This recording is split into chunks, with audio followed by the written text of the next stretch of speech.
Pastikan anda rancang perjalanan anda. Selain daripada merancang perjalanan anda untuk ke tempat kerja, perjalanan keuangan anda juga perlu dirancang. Jadi hari ini di studio kami nak kongsi kepada anda berkenaan dengan cara untuk bersara supaya anda tidak terjatuh dalam kategori miskin apabila anda bersara nanti. Bagaimanakah caranya? Kita bersama dengan seorang tetamu di studio pada pagi ini. Kami bawakan tak lain tak bukan The Financial Faiz iaitu Cik Faiz Azmi selaku perunding kewangan kita. Macam biasa baju dia warna dark blue saja, memang dia tak ketukar. Itu adalah identiti beliau sama ada di platform media sosial maupun di TV. Faiz, Assalamualaikum, selamat pagi. Terima kasih sampai di studio. Waalaikumsalam. Selamat pagi, Syul. Okay. Saya tak nak intro lama sebab kita tak cukup masa dengan Faiz nanti ni. Nak cakap berkenaan dengan topik kita bersara miskin pada pagi ini. Adakah KWSP salah satu cara yang paling selamat sekali untuk kita menyimpan duit, bersara menyimpan duit dan sebagainya apabila mereka bersara nanti? Cakap pasal KWSP KWSP ni memanglah dipaksa carum. So nak tak nak memang kena adalah. Tapi despite that, memang KWSP ni nampak DP performance agak baik. Agak baik dengan yang tetaplah. Contohnya macam apa? SSPN, ASB. Tapi KWSP ni dipaksa bandingkan yang lain, performance dia yang paling tinggi sekali. Yang itu yang baguslah. So kalau kita ada duit lebih, kalau kita nak tambah sedikit lagi lah, KWSP punya tabung ni memang salah satu cara yang baiklah. Cuma bila kita nak menyimpan, cakap pasal KWSP ni kita nak masuk senang. In fact, dia memang ada buat kempen-kempen untuk sila masuk duit lebihan. Selain daripada duit yang bergaji ataupun orang yang tak ada gaji ataupun dia buat bisnes ataupun dia kerja kontrak yang tak ada cawangan KWSP pun dia boleh masukkan. Cuma bila nak keluar tu, susah. Ada sebab KWSP ni memang dia aim untuk simpan duit untuk persaraan. Sebab biasanya kalau kita tak dipaksa simpan, memang kita tak simpan. Betul. Kita akan boroskan. Okey, itu untuk KWSP. Tapi sebenarnya di luar tu ada banyak sebenarnya medium-medium lain untuk kita menyimpan duit di masa tua. Cuma risiko ni macam mana untuk kita evaluate manakah yang sesuai untuk kedudukan kewangan untuk bersara nanti? Okey, kalau kita cakap pasal KWSP, selalunya yang dibandingkannya adalah ASB. Okey, ASB dengan KWSP ni memang harga dia tetap. Okey, jadi memang sesuai lah untuk dibandingkan. ASB kalau kita tengok performance dia untuk 5 tahun kebelakangan ni berbanding dengan KWSP memanglah rendah sedikit daripada KWSP. Okey, tak apa, kita letak yang tu, kita pijap. Dan ada juga orang bertanya pasal private retirement scheme ataupun unit trust. Yang ini dia macam adik-beradik ya, di mana harga satu unit dia boleh berubah-ubah. Satu hari ni lain, esok hari lain, lusa lain. So maknanya dia ada upstream dan downstream. Maknanya kalau kita letak RM10,000 hari ni, tunggu 5 tahun, tunggu 10 tahun, ada peluang ya untuk duit tu naik, nilai dia jadi RM20,000, ada peluang. Tapi ada juga peluang tak RM10,000 dapat RM11,000 ataupun dapat negatif. Dapat negatif bukan dapat negatif RM8,000 lah, kuranglah daripada RM10,000 jadi RM8,000. Jadinya kalau kita buat calculation, kira-kira sebenarnya walaupun ada keuntungan daripada RM10,000 jadi RM11,000 ada boleh dibandingkan lebih baik letak duit itu dalam KWSP. Sebab selalunya kadang-kadang orang keluarkan duit daripada KWSP untuk letak dalam unit trust ataupun gunakan duit cash untuk letak kat dalam private retirement scheme. Kalau dipakai duit cash letak dalam KWSP dengan kadar peluangan dia yang sentiasa positif lah ya. Kalau tak tinggi lah. Tak tinggi. Dekat situlah kelebihan unit trust dan juga private retirement scheme. Di mana kalau kita time the market lah, which ramai pengunting akan kata jangan time the market sebab kita tak tahu apa-apa. Okey, tapi kalau kita berjaya time the market, ada 1 tahun tu di mana keuntungan dia secara purata lah ya, boleh dapat 20%, 30% dalam 1 tahun. Sedap dengar tu 20%. Betul, tapi itu untuk 1 tahun. 1 tahun yang itu saja. Lepas tu tahun sebelum tu maybe dia naik 5% ataupun ada yang juga negatif. Lepas dah naik dia boleh turun balik. Dekat situlah risiko yang kita sebagai pelabur ataupun untuk menyimpan untuk hari persaraan perlu tahu. Jadinya bila nak keuntungan lebih, high return kenalah hadapi high risk di mana duit yang tu boleh naik tinggi dan juga boleh hilang capital dia. So kalau untuk duit persaraan ya, duit ini memang tak boleh hilang. Kalau hilang kita tak boleh bersara ataupun bersara kena dilanjutkan. Ada argument ya di mana lebih baik letak duit tu di dalam tempat yang lebih selamat. Maknanya allocation untuk bersara kat sini, jangan usik. Biarkan dia saja. Kalau duit lebih cash, maybe boleh. Tapi itu adalah hak masing-masing lah untuk memilih. Okey, kita kena pandailah ikut situasi semasa, tak boleh pukul sama rata kan dengan orang lain kedudukan kewangannya. Okey, secara general puratanya berapa sebenarnya amount yang diperlukan untuk seseorang individu itu menyimpan untuk di hari persaraan untuk individu yang berkeluarga? Okey, kalau kita cakap pasal KWSP numbers ya, dulu dia kata 250,000 dah boleh. Lepas tu dia tukar 1 juta. Okey, lepas ni I tukarlah 3 juta. Ikut sebenarnya ikut apa? Ikut kita punya perbelanjaan sekarang. Maknanya kalau kita dah biasa bawa kereta, tak naklah bersara kena bawa motor. Kereta pun ada jenis juga. Ada orang tak nak jatuh air muka. Waktu dia tengah bekerja, dia bawa kereta Continental atau Jepun. Lepas bersara, dia kena tukar ke kereta Malaysia. Jatuh air muka dia. So, jadinya, kita punya taste ni tak akan berubah bila kita bersara. Maybe income akan berubah secara drastic. Dah tak ada income, tak ada pendapatan. Tetapi taste kita tu tetap akan ada. Nak makan. Dulu makan spaghetti tiap hari. Sekarang ni kena makan nasi kat tepi, nasi bungkus. So jadinya, benda tak akan berubah. Jawapan dia ikut macam mana kita nak jalankan hidup kita, maintain tak kita punya lifestyle tu selepas bersara. Ada cara untuk buat kira-kira benda ni. Calculation ni memang ada dekat luar sana, iaitu apa-apa yang kita belanja pada hari ini, kita beri income 70% tu kita perlukan waktu kita bersara nanti. Tapi tambah dengan inflation. So maksudnya kalau umur 35 nak retire, kita targetlah bila 20 tahun lagi. So 70% daripada contohlah RM10,000, RM7,000. RM7,000 lagi 20 tahun tak sama dengan RM7,000 sekarang. Jadi kena faktorkannya, ada kira-kira contohnya jadi RM15,000. So pada time kita retire, kita akan gunakan RM15,000 sebulan.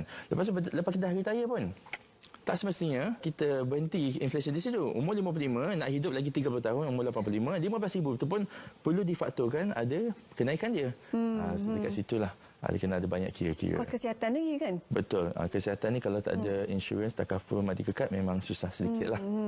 Jadi perlu double lagi kan simpanan tu kan? Memang. Sepatutnya, sementara kita masih bekerja ni, kita dah bayar medical card contohnya ya. Tak kisah tak cover ke insurans ke. Jadinya bila kita dah retire, kita kena continue bayar. Tapi masalahnya, income dah tak ada. So macam mana nak bayar? Yang itu kena ada simpanan.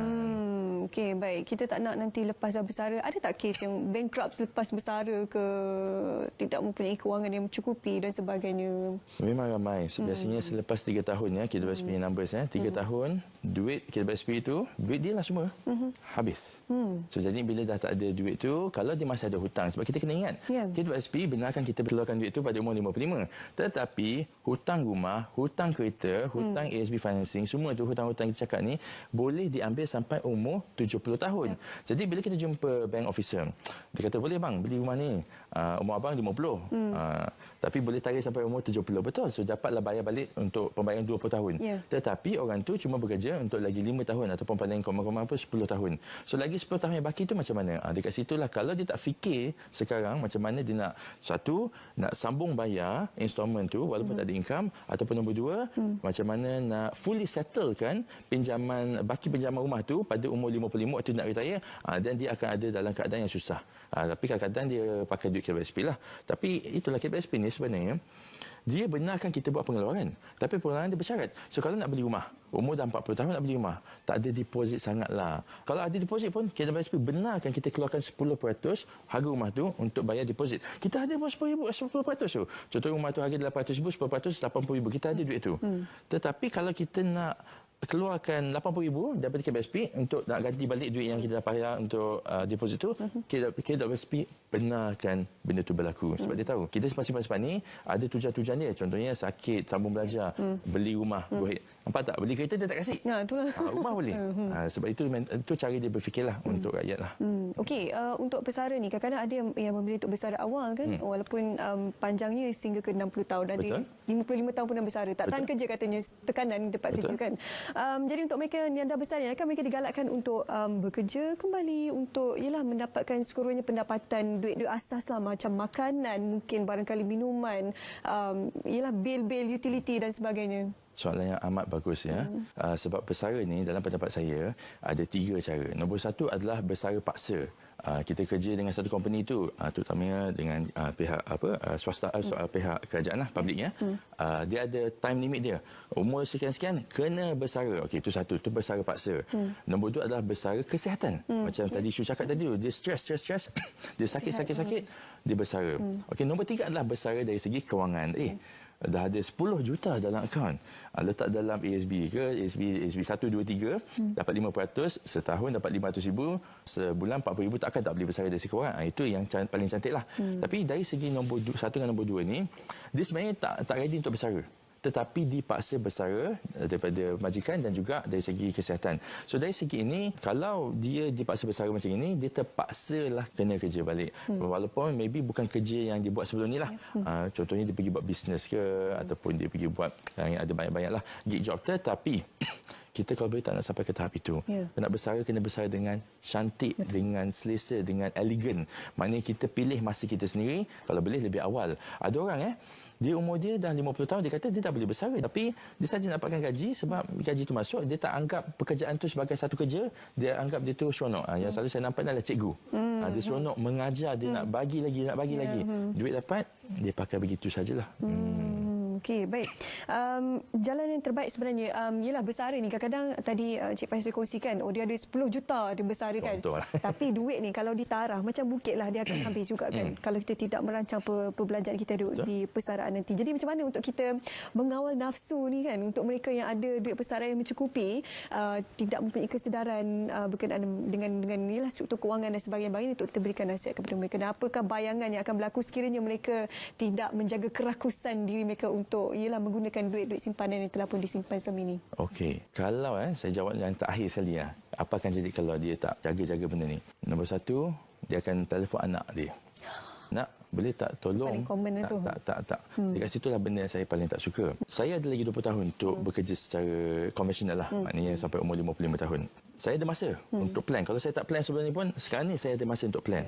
So jadi di situlah, masa 20 tahun telah time horizon kita untuk plan supaya umur 55 kita boleh retire dengan elegan tanpa menyusahkan mana-mana pihak, terutama sekali anak-anak. Masalahnya, ramai kawan-kawan ataupun peers yang saya nampak, dia anggap anak-anak dia itu sebagai retirement scheme. Di situ adalah benda yang tak baik. Sebab tak semestinya anak itu menjadi. And then tak semestinya anak itu pun ada dia punya plan. And then sekarang ni pun, umur 30-an pun, ramai yang dah diperkatakan menjadi sandwich generation, di mana ibu bapa demand dan anak-anak minta juga. So di mana dia sendiri tak boleh nak tu. So kalau lah dia dah terasa benda macam itu, kenapa dia nak buat benda sama kepada anak-anak dia? Benda dia akan bersambungan. Saya bagi contoh ada golongan, dia bukan saja tak minta duit daripada offspring dia, anak-anak dia, tetapi dia sediakan duit untuk sambung belajar untuk anak-anak dia. Itu satu.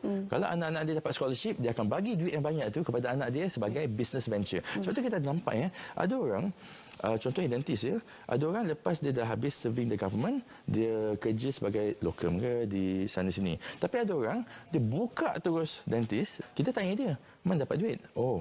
Parents bagi. Parents dah simpan awal-awal untuk dia pergi pembelajaran, tapi dia dapat masuk public university, jadi dia pergi kos rendah, hasil duit yang parents dia dah sediakan untuk sambung belajar dia tu dapat present. Dekat situlah yang paling cantik. Kita nak anak kita lebih baik daripada kita, bukanlah kita perah dia. Sebab setiap perah yang kita ambil itu, susu daripada dia tu, duit dia tu, dia tak boleh guna untuk bina keluarga dia, untuk bina kerjaya dia, untuk bina dia punya kewangan. Sebab nak bina kerjaya pun kena ada duit. Contohnya nak ambil professional paper ke, kalau benda ni telah dikacau oleh ibu bapa, dan susahlah anak tu untuk fully realise dia punya potential. Okey, jadi rancang keuangan anda, mesti belum terlambat. Anda boleh ke Instagram ataupun Facebook Financial Faiz untuk mendapatkan pelbagai perkongsian. Kalau boleh YouTube, TikTok lah yang paling popular lah. Itulah. Saya rasa TikTok lah paling mudah sekarang kan. Betul. Alhamdulillah. Okey, terima kasih